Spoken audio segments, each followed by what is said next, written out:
Olá, estudantes da primeira série. Estamos aqui para mais uma aula de Educação Física, comigo, professora Vanessa, e com o nosso intérprete Kelvin. Olá, Kelvin, tudo bem? E a gente está aqui para falar sobre uma prática corporal de aventura, que é a orientação, dando continuidade, então, à orientação, tá? Aqui a gente pode visualizar nessa imagem, olha que legal, o mapa, então eles estão fazendo a leitura desse mapa, né? Professora, o que são essas coisinhas aqui presas aqui no dedo deles, né? O que são esses coloridinhos aqui, azul, rosa? Então ali, a gente pode dar uma explicação para vocês bem simples, que seria o quê? Seria uma bússola, né? Muitas vezes a bússola para facilitar essa leitura desse mapa. E também o cartãozinho, a gente vai falar sobre esse cartão no decorrer da aula, o cartãozinho que vai marcar por onde eu passei. Então aqui a gente tem esses dois itens nessa imagem, tá? E aqui eles estão realizando a leitura de um mapa. E qual que é o objetivo da nossa aula? Os objetivos, né, da nossa aula? Que vocês consigam identificar as principais regras e os materiais necessários para a prática de orientação, reconhecer os conceitos de orientação e também os pontos de referência, e vivenciar os esportes coletivos, individuais e radicais, no nosso caso, numa perspectiva mais ampla, aplicável no contexto urbano e em meio à natureza. Então, a gente vai utilizar mais no meio, né, no meio da natureza. Aqui uma bússola, né, que é um material indispensável ali para uma corrida de orientação. A gente vai falar um pouquinho sobre ela depois. Vamos a alguns questionamentos para que vocês possam ir refletindo e respondendo eles. Então vamos lá. Você conhece alguma técnica de orientação? Você conhece alguma técnica? Qual que você conhece? Qual técnica você conhece? Você sabe que existem 4 tipos de orientação, os 4 principais tipos de orientação? Consegue dizer 2 delas? Conseguiria esquematizar uma corrida de orientação em sua escola? Será que você conseguiria esquematizar uma corrida de orientação aí na sua escola? Vamos lá. Então, vamos primeiro definir uma outra definição do que é a orientação, tá? É uma atividade individual ou em duplas que tem como objetivo percorrer uma determinada distância em terreno variado. E os atletas devem passar por determinados pontos do terreno, tá? Que são chamados pontos de controle e que são descritos num mapa distribuído a cada participante. Então, quando eu vou começar uma corrida de orientação, eu recebo um mapa. E nesse mapa está ali escrito, desenhado, aonde eu tenho que passar, os pontos em que eu tenho que passar obrigatoriamente. Professora, mas e se o ponto estiver lá em cima de uma montanha? Você tem que passar por esse ponto. Mas e se ele estiver lá, tem que passar por um riachinho para chegar no ponto? Você tem que passar pelo riachinho até chegar no ponto, tá? Se não tiver outro jeito, né? Não tem outra forma, então você vai ter que chegar. O importante é você saber o quê? Que você tem que chegar o mais rápido possível no final, passando por todos esses pontos. Então a gente vai falar sobre alguns tipos, tá? Os 4 principais tipos dessa orientação. Então a mais comum e mais tradicional é a orientação pedestre, tá? Com duração de 75 a 90 minutos, mais ou menos, essa prova tem. Ele é para homens, né, 70 e 90 minutos para homens e 60 a 70 minutos para as mulheres, tá? Então, tem essa diferenciação. Em que o conhecimento predominante deverá ser a escolha do melhor itinerário para realizar o trajeto entre 2 pontos. Então, reforçando o que a professora disse anteriormente, você vai tentar escolher o melhor trajeto entre 2 pontos. Professora, mas você falou que são vários pontos, mas quando eu saio de um e vou para outro, são 2 pontos, tá? Então, eu vou escolher o melhor trajeto entre 2 pontos para que eu chegue o mais rápido possível das outras pessoas que também estão participando. Eu cheguei nesse ponto, eu vou escolher mais, né, um local apropriado para eu chegar no próximo ponto e assim por diante. Tem também o tipo de bicicleta, né, que é em mountain bike. O competidor passa pelos pontos de controle com uma bicicleta. Então, a ideia é basicamente a mesma, só que ele vai estar na bicicleta. Os percursos não podem passar por obstáculos verticais e intransponíveis. Então, nesse caso, né, eles não podem colocar um local em que você tem que fazer uma escalada, por exemplo. Né? Na pedestre já pode, de bicicleta não, porque, né, óbvio, né, não tem como você muitas vezes fazer o percurso com a bicicleta. Você deve completar o percurso montando, levando ou empurrando a bicicleta. Cansei, posso descer da bicicleta? Pode, desce e empurra, tá? É permitido. O ski orientering, que é o esporte de inverno de resistência, né? E o ambiente pode ser um ambiente natural, né? Deve ser um ambiente natural em que eles, aqui está na imagem, ó, ele passando por um ponto de controle e aqui o menininho, bem bonitinho ali, fazendo a leitura de um mapa com o seu esqui ali para ir para o próximo ponto. E a gente tem o trail orientering, que é orientação de precisão, tá? O objetivo é a precisão e não a velocidade. E escolher qual o ponto de controle e decisão. Então, deixa a professora explicar isso para vocês. Essa corrida, esse tipo de orientação, ele é muito utilizado pelas pessoas que têm algum tipo de deficiência, tá? Muitas vezes deficiência física, ali no caso, com uma imagem. Por quê? O objetivo não é a velocidade que você vai chegar no final. Então, você não tem esse objetivo de chegar antes, por exemplo. O que acontece? Você chega em um ponto, você vai ler o mapa e você vai chegar num local. Geralmente, ele já é marcado, esse local. Então, você não tem pedra, dificuldade de você ter que passar por cima de alguma coisa, não. Ele é apropriado para isso. Então, você vai chegar num ponto específico e você vai olhar lá na frente e você vai ver, por exemplo, 3 prismas, né? 3 pontos de controle e você vai escolher, através da leitura, né, com a bússola ali do seu mapa, qual que é o que eles estão pedindo. Pode ser, por exemplo, o 1, pode ser o 2, pode ser o 3, ou o A, B, C, ou pode ser o do meio. Se você colocar o do meio, por exemplo, ele vai no próximo ponto. Aí você acerta também. Então, no final, você entrega o que você acha. Quem for mais preciso nos resultados, quem acertar mais resultados, ganha a prova. Tá? Então, por isso, é bem legal que é uma orientação inclusiva. Né? Então, várias pessoas podem participar, porque o objetivo não é correr. Né? O objetivo é você ser preciso na sua decisão, na orientação, na decisão do mapa. Tá? E a gente chega no nosso primeiro exercício.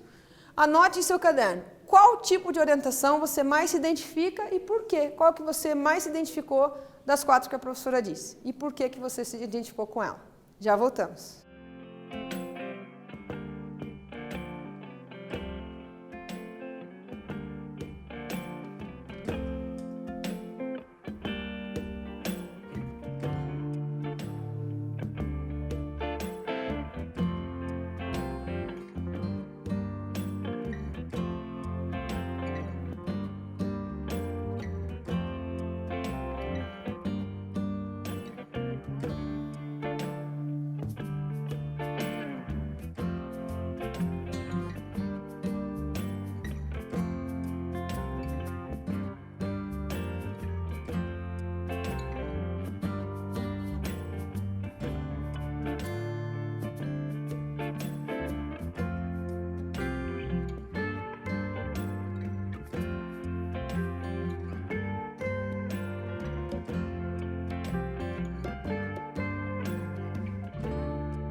Voltamos. E aí, qual que você se identificou mais? De precisão, bicicleta, pedestre, né? Esqui. Esqui é mais difícil, mas às vezes, por que você escolheu esqui? Porque não tem na minha cidade, não tem onde eu moro, seria bacana ter, queria participar para ver como é que é. É uma justificativa bem plausível, tá? Continuando então, falando um pouquinho sobre orientação no Brasil. Então, em 1970, os militares, eles viram que a orientação estava sendo bem conhecida e tendo uma aceitação muito legal lá na Europa. O que eles fizeram então? Os militares eles foram para a Europa para ver como é que funcionava essa orientação. Então eles aprenderam, assistiram às competições e trouxeram para nós. Tá? Então em 1970 eles foram, em 71 já tivemos as primeiras competições militares no Brasil. Daí, em 1983, a gente teve o 17º Campeonato Mundial Militar de Orientação em Curitiba, aqui no nosso estado. Tá? Então, olha que legal, quanta informação bacana. Aí, em 1989, teve a primeira competição para deficientes físicos, e essa competição foi no Rio de Janeiro, aqui no Brasil. Em 1999, fundada a Confederação Brasileira de Orientação. E em 96, o primeiro Troféu Brasil de Orientação foi em São José dos Campos. E em 99, a gente teve a primeira prova oficial da Confederação Brasileira de Orientação. Aqui uma imagem, ó, da primeira corrida de orientação, né, para deficientes físicos, tá? Aquela que a gente viu. As categorias, então a gente tem as categorias infantil até 12, juvenil de 13 a 16, júnior 17 a 20, adulto 21 a 34, master 35 a 44, o sênior 45 a 52, veterano 55 a 64 e o VIP acima de 64 anos.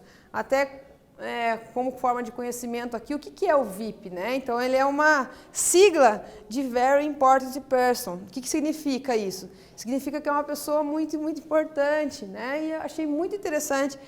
A gente usa muito o termo VIP e às vezes não sabe o que significa. Então, significa que é uma pessoa muito importante.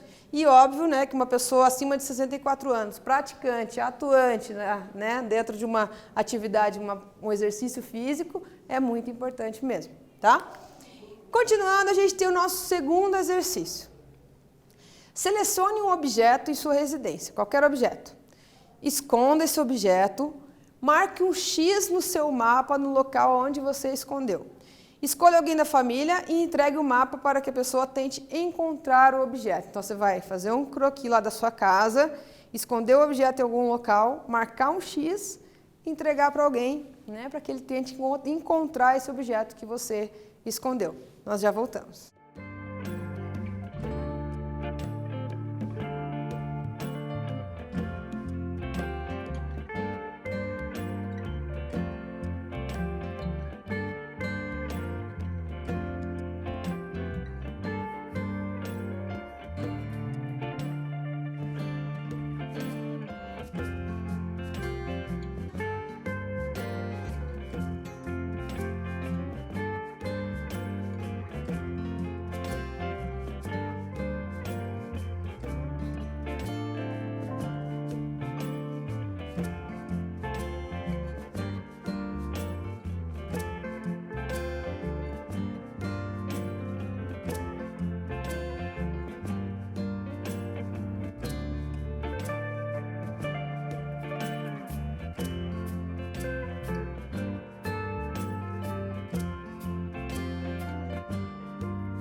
Conseguiu realizar a atividade? Deu tempo?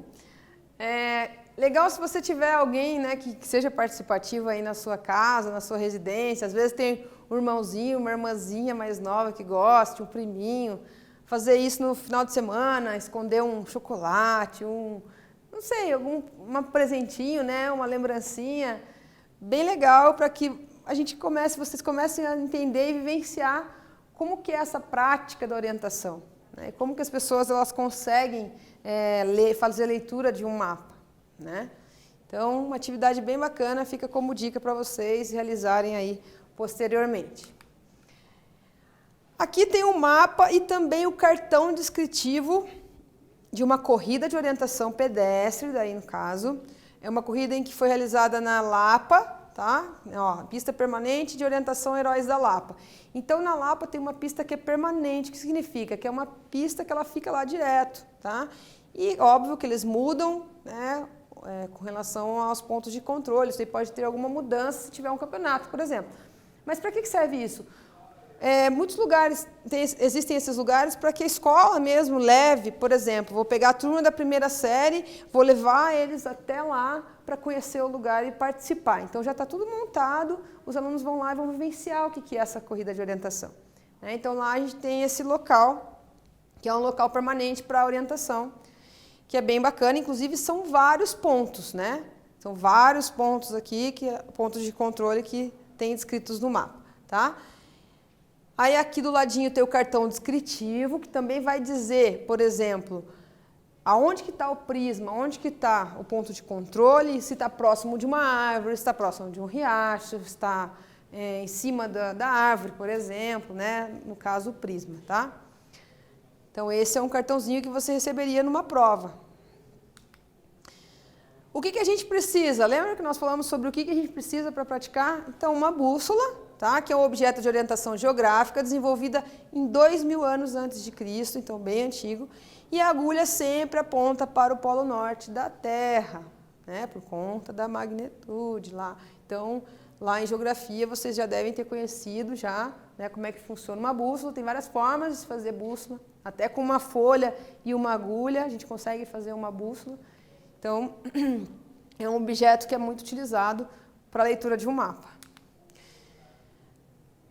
O ponto de controle, que é esse aqui, ó. Lembra que a professora falou do prisma? Então, esse aqui é um prisma e o ponto de controle 49, no caso aqui, tá? São marcações ou pontos numeradas em que o participante deve passar conforme a sequência do mapa. Então, ele vai ter que passar nesse ponto obrigatoriamente. É representado por uma base eletrônica ou manual, picotador, e uma bandeira prisma, que é essa bandeirinha aqui. Tá? Então, a professora vai explicar desse picotador aqui. Nesse caso da imagem, é um picotador. O que é um picotador? É como se fosse um grampeador. Só que a hora que eu faço um movimento, você já deve ter visto aqueles grampeadores em que você aperta e sai um desenho embaixo, por exemplo, né? É basicamente isso, só que não vai sair um desenho. Quando eu apertar, ele vai ter uns preguinhos, como se fosse, e vão marcar, cada ponto de controle tem uma marcação. Por que isso? Porque eu poderia, por exemplo, pegar o meu cartão, eu vou receber o cartão, lembra aquele cartão? Eu vou ter que passar pelo ponto 49, daí eu pego o cartãozinho, chego no ponto 49, eu carimbo, eu faço lá, eu grampeio, né, eu picoto no 49, aí eu vou lá, aproveito que eu estou com o cartão, eu picoto no 50 e 51. O que acontece? Eu ultrapassei? Isso pode na orientação? Não, claro que não.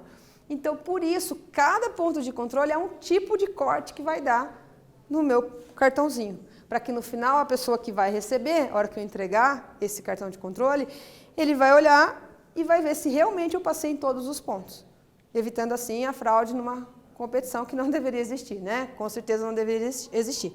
Ou então eletronicamente. Eletronicamente é como se fosse um cartãozinho. Lembra na primeira imagem? No dedo ali, rosa e azul, você passa ali, ele faz a leitura através só, encostei, vai fazer um barulhinho, acender uma luz e pronto, já vou para o próximo ponto de controle, tá?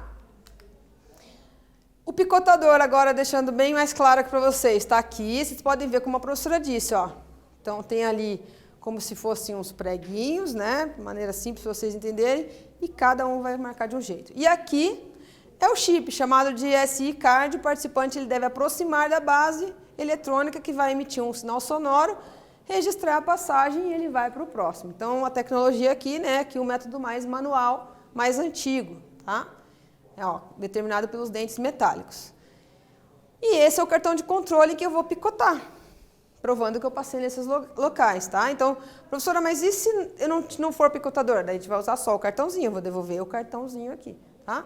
É o impresso onde consta a identificação do participante, serve para controle da organização, para verificação se o atleta passou por todos os locais destinados. E o último exercício nosso é com relação ao material que eu devo utilizar para fazer orientação. Com base no que você aprendeu sobre orientação, diga o nome e a função de cada objeto abaixo. Então, aqui a gente tem 4 objetos e você vai tentar dizer qual o nome deles e para que eles servem. Já voltamos.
Retornamos, então aqui uma bússola, né, para orientação, para ver onde eu tô, o SI card, né, para eu fazer a minha passagem, confirmar a minha passagem, o prisma, o visual para eu observar e ver que é um ponto de controle ali, e o picotador também, que serve como SD card, né, só que eu vou picotar o papelzinho de controle.